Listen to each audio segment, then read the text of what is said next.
Assalamu alaikum. How's everybody doing? Cool. I'd like to first start off with a small opening. Bismillah ar-Rahman ar-Rahim. With the name of Allah, most gracious, most merciful. Ashhadu an la ilaha illallah wa ashhadu anna Muhammadan abduhu wa rasuluhu. I bear witness that there is no God but Allah, who is one.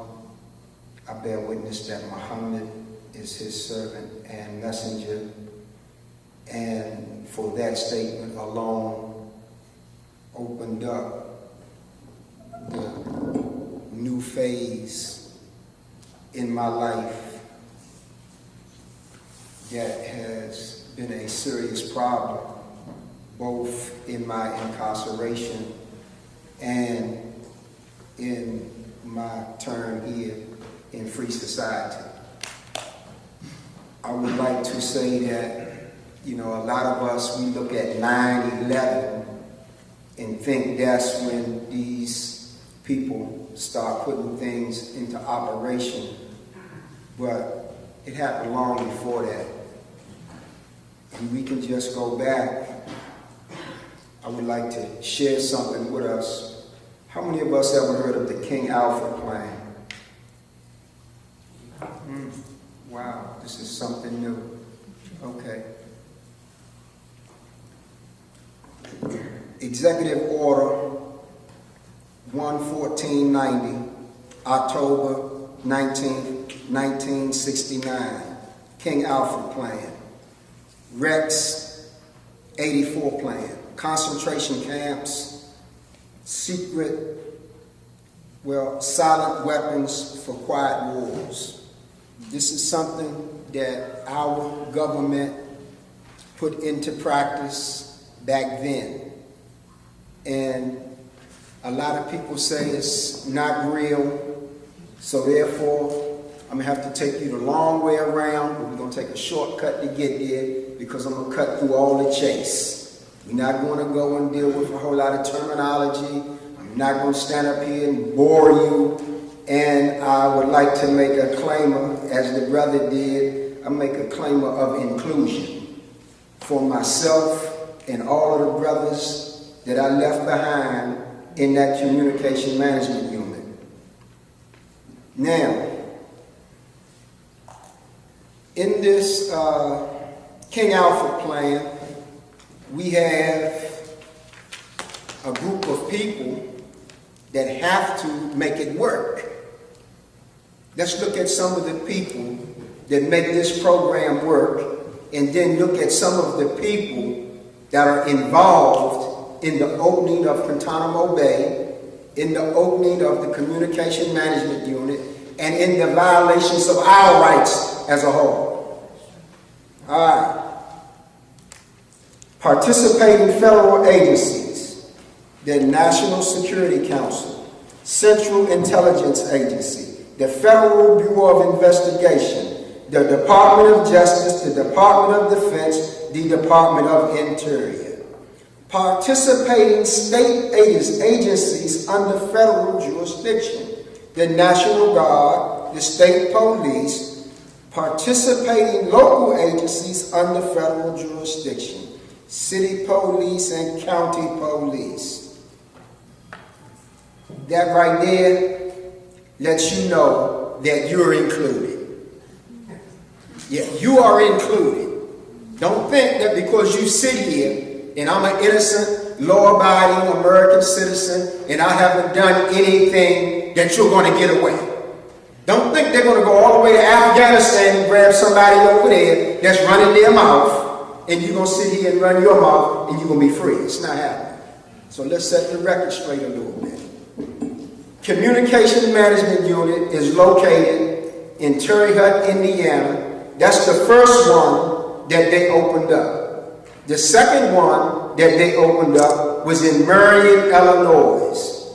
What makes the Terre Haute unit so special? It was the old death row unit. You know where they take people at before they execute them? That's the unit that they put American citizens in. a unit that was condemned to the point that people that were on the point of being executed, it was too inhuman for them to live. And they opened that unit back up and filled it up with Muslims. A condemned unit that when it rained, you know how like inside the ceiling, with all that soot and all that dust up there, and when it rained, a black slime comes down the side of the wall. Can you imagine living in the top tier, and the water, when it rains, it comes up above your ankles. And if you're on the bottom tier, then the water comes up to about half of your calf. Because on the top tier, there's a drain off where it goes down the bottom. So every time it rains, you have to wrestle with this black sludge, coming down the wall. We're talking about torture tactics, right? We're talking about people that are diabetics. And when you don't get your insulin in 2-3 days, what happens? Your body starts to tingle and it starts to swell up. Can you imagine Clive Small, brother by the name of Zaytoon from Tobago, Trinidad and Tobago? His hands swelled up, big as boxing gloves, and his feet swelled up to about a size 13 or 14 because they was using his medicine as a way to torture and punish him. Let's talk about Saifullah Chapman, who had a diabetic seizure. And they wanted to run in the cell to whip him while he was having a seizure because he was not responding to the orders that they was giving him. And when they finally called the MTA, he said, "Hold it, I know what's wrong with him, grab him." And they gave him a shot of insulin and it slowed him down. These are the type of people that run these programs. Now, how I ended up in CMU is not really that important. How you can end up in CMU is what's really important. Because if you, the way they wrote it up, if you go to the police precinct for a traffic violation, you know how you don't have your driver's license on you, you just made a mistake, I left it at home. But you are a person of inquiry. And you just happen not to have it, and you land in the police precinct, in the lockup unit, after you've been mugshot, after you've been fingerprinted. They have the right to take you to the communication management unit for 18 months. That's what our government are doing. People that stole office, the majority of them, we didn't vote them in, majority of them stole their way into office. If you say they didn't do it, ask about George, how he got in there. Come on now, let's keep it clean. It's not the American people that we're tired of. It's the American government screwing over the American people that we're tired of. How many of your family members don't have a job because the jobs got sent out the country? We didn't do that. Our American government did that to us, looking out for their own best interests.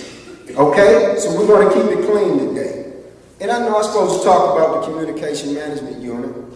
Okay. How does one get designated to the communication management unit? U.S. Armed Forces Reserve Complex, 346 Marine Forces Drive, Grand Prairie, Texas. How many of y'all know what that is? That is a military operation base that's over top of the citizens of the United States. Is that lawful? The United States military can come snatch you up and put you in the communication management unit. How do I know they can do that? Because they did it to me. I was in that unit. The communication management unit, I was in there.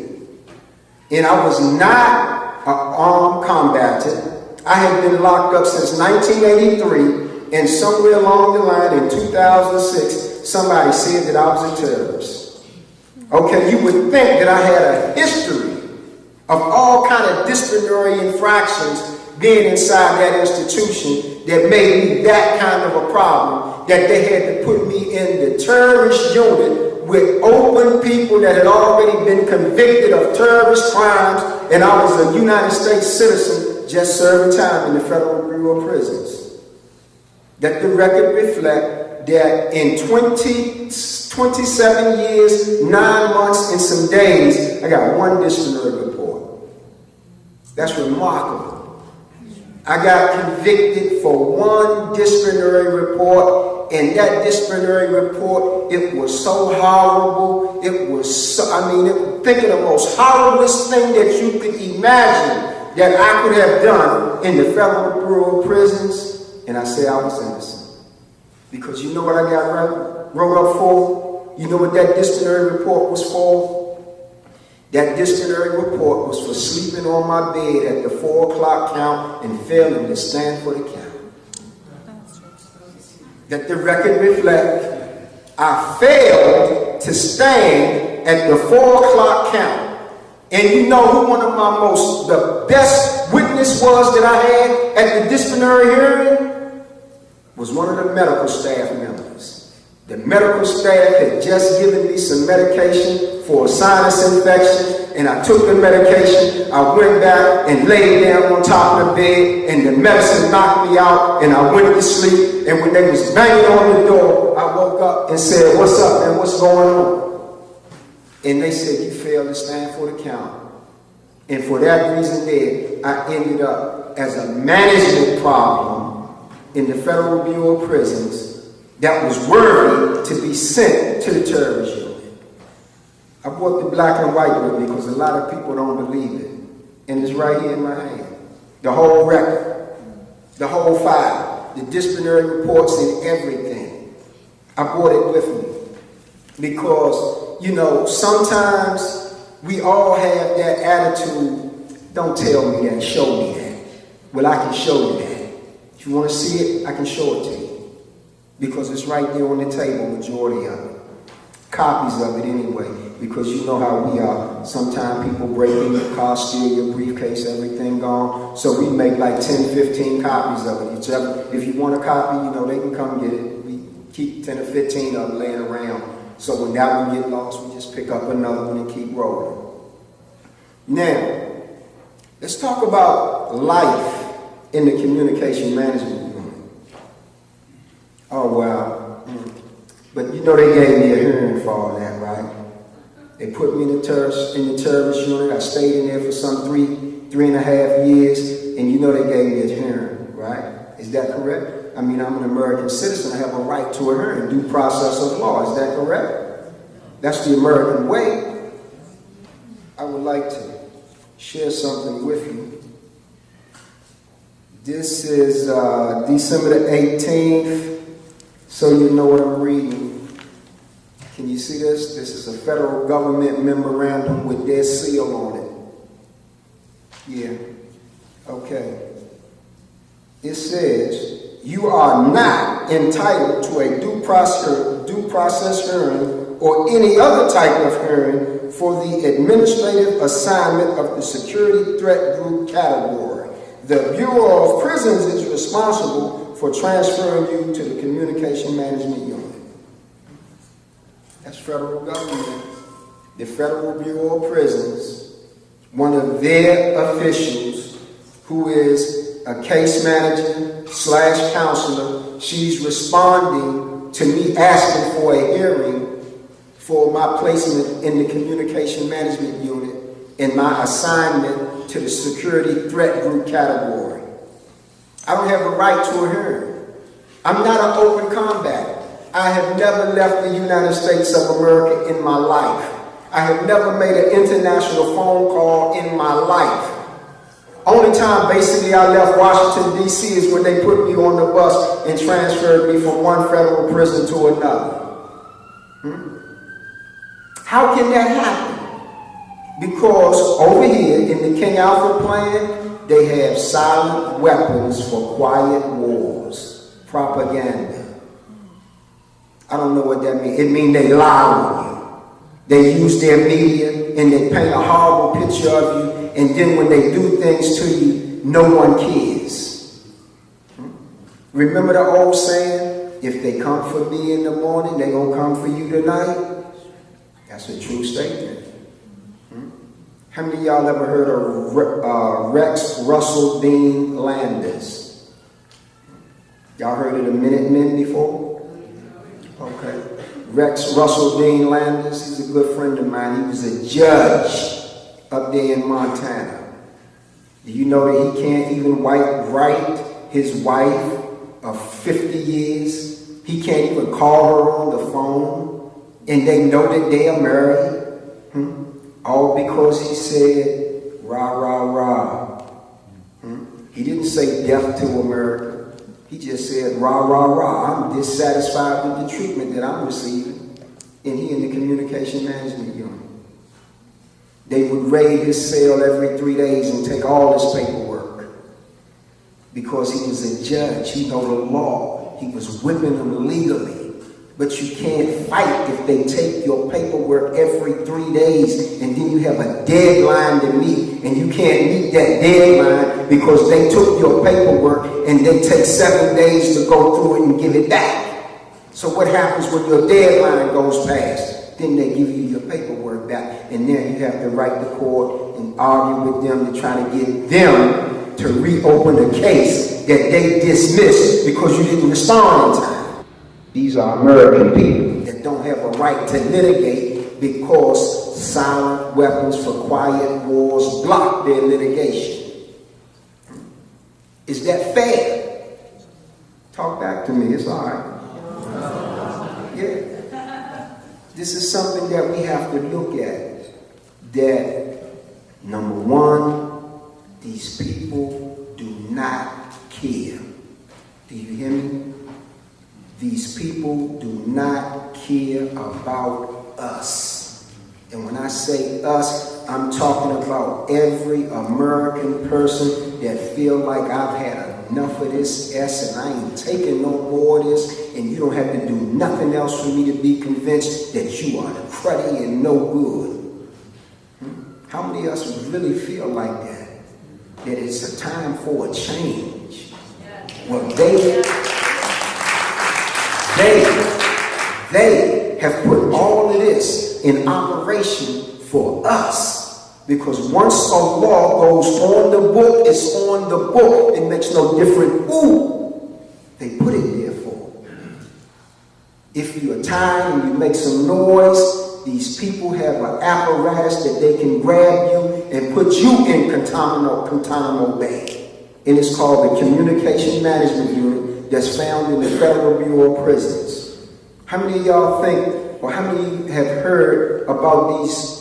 Well, let me stop. Let me ask this question.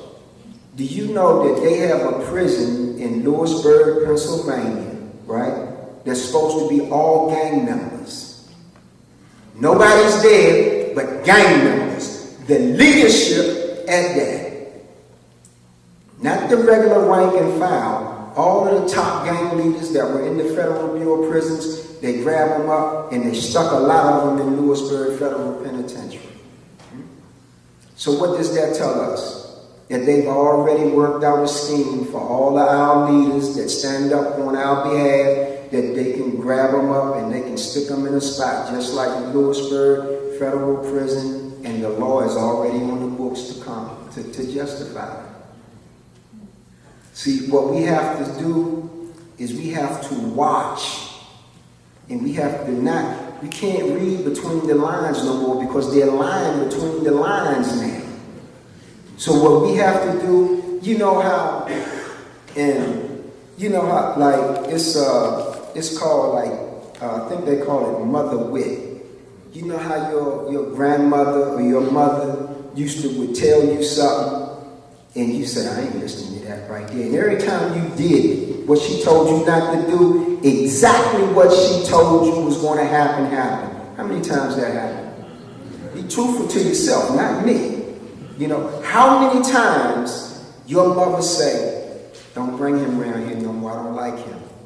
Don't bring her around here no more, I got a bad feeling about them. Well, see, that's what we have to wake up now. We have to wake up that inside light that's in us, that's red alert, that lets us know, okay, here come one now. We have to be able to see them before they get up on us, because by the time they get up on us, it's too late. It's too late. Think about how many people that have been set up outside the country. Think about that now. They've been set up outside the country. And you right here sitting in this meeting with your little car parked outside, and when you go outside and the police ramp down on you and they found a briefcase in your trunk with some stuff that shouldn't be in there, where are you going? You're going to baby Guantánamo Bay. You're going to the communication management, or you might end up, like the brother said, in some of those places where they can't tell you where they've been or where you've been, because you have no rights. Now, you know they didn't tore up the Constitution, so we can stop that. They are not practicing the Constitution that we voted in the law way back then. What our great-grandparents stood up and fought for, gone. Because they're practicing the rules. If they wasn't, how do they have Guantánamo Bay? If they wasn't, how do they have the Communication Management Unit? How do they have the right to do what they want, when they want, the way they want, and you don't have the right to say nothing about it? Is that true or false? My time up? Okay, because I'm just talking. You know, this is just a friendly chat between us. You know, and if it was all right, then it was all right. And if it wasn't all right, then I apologize. But we have to do something. What are we going to do? We're going to have to sit down and we're going to have to work it out. Do you hear me? We're going to have to sit down. We're going to have to stop playing with these people, and we're going to have to come up with something that catches their attention to let them know you don't have to do nothing else, because we tired of you. And I thank y'all for just bearing with me for those small few moments. Thank y'all very much.